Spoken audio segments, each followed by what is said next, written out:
Now we're going to kind of work backwards, and I'm going to show you how to condense a logarithm. So expand means to make the logarithm longer. Condense means to make the logarithm smaller.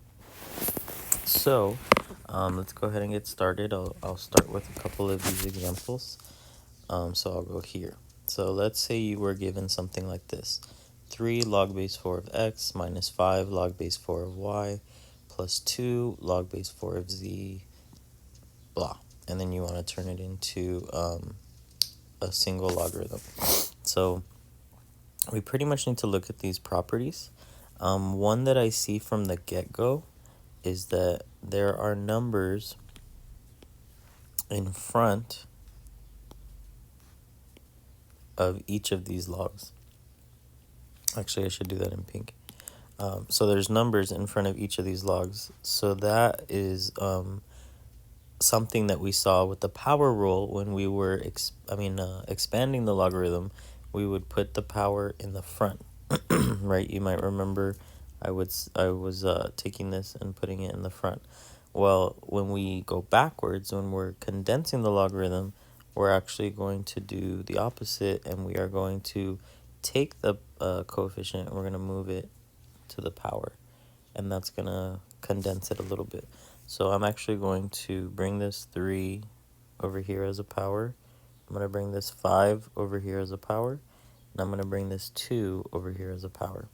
So if I do that, that's going to turn my log into log base 4 of x cubed minus log base 4 of y to the 5th plus 2 log base 4 of z squared. So you can see each of those powers, each of those coefficients became powers. Now we can focus on some of the other rules.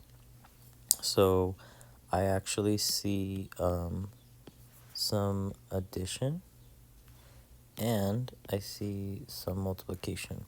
So we can tell that there's going to be some multiplication involved, because we see that when there's a plus sign, that's a clue for multiplication.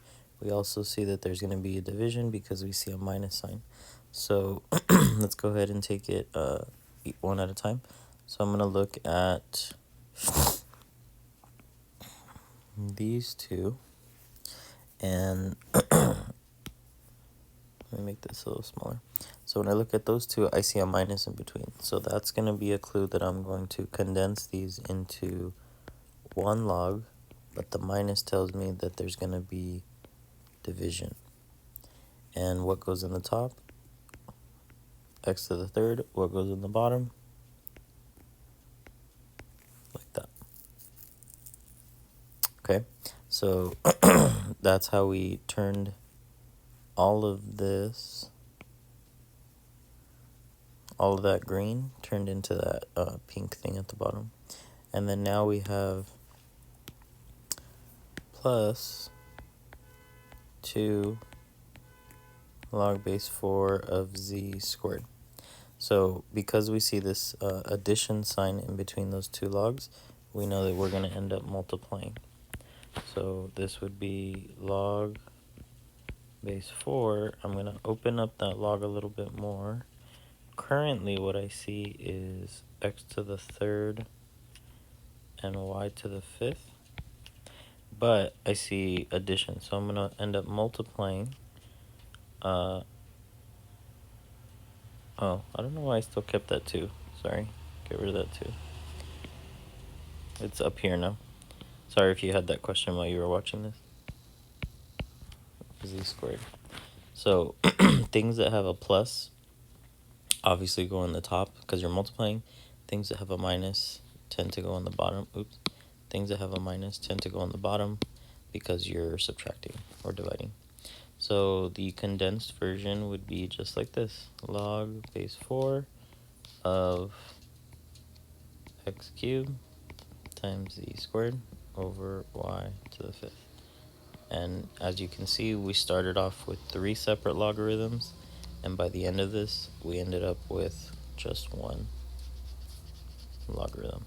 So that's pretty much the process. Let's move on to one more, or a few more. Okay, so first things I'm noticing are there's coefficients. So I see a 2 and I see a 1/2. I'm going to apply that power property over here. Apply the power property over here.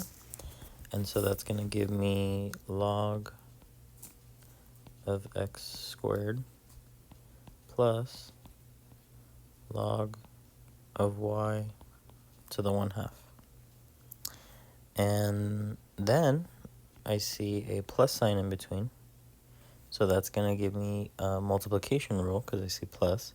So I can actually multiply both of these things in the log. So this with this. So that's going to give me log of x squared times y to the 1/2.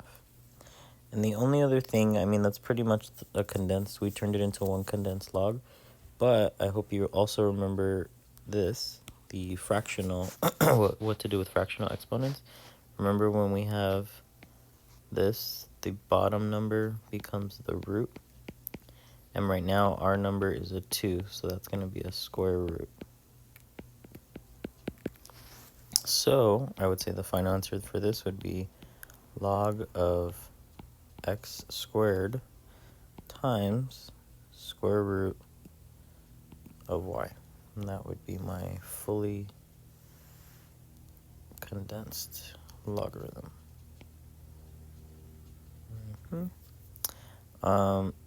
Let's move on to another. So right here, again, I would say looking for numbers in the front, I have a coefficient, coefficient, coefficient. So I'm going to bring those coefficients up as powers.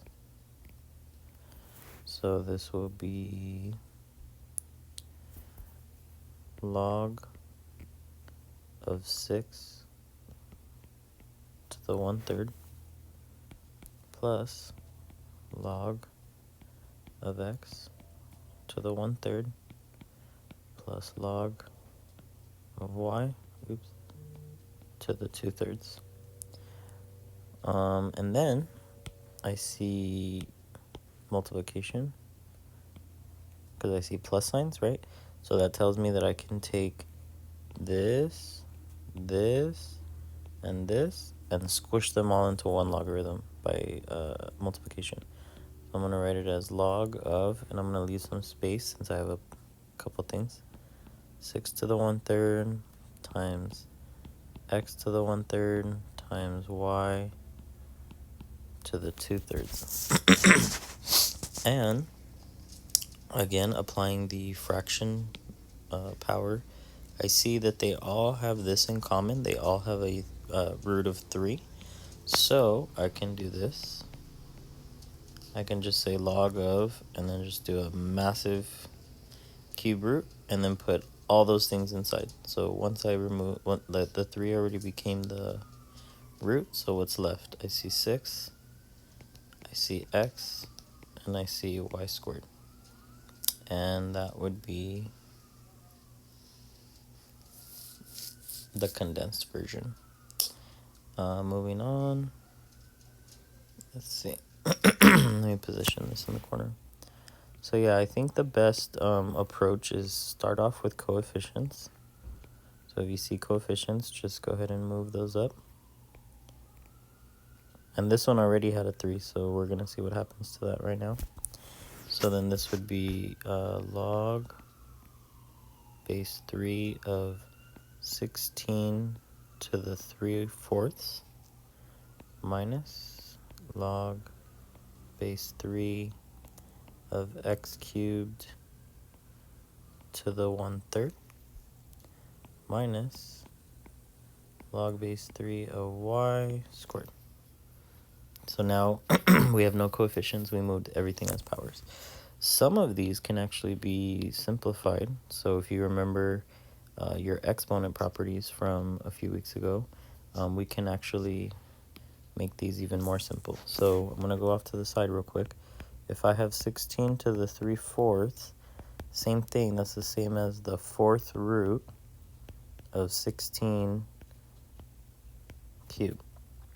So the fourth root of 16 is 2. So this is just code for 8. So this whole little blurb right here is just a fancy way of saying the number 8. So I'm going to change this to log base 3 of 8. We have another rule over here. We have x cubed to the 1/3. And then if you remember your power rule, when we have power to another power, we just multiply. So that's going to be x to the 3 times 1/3. If we remember there's a 1 there, that's just x to the 3 over 3, which is just x. So this one's actually going to be log base 3 of x minus, so y is actually the only one that kept its power since the other one simplified. And now I can look for any other ways I can simplify. So I actually see a minus here and a minus here, so that's telling me there's definitely going to be some division. So I'm going to turn this into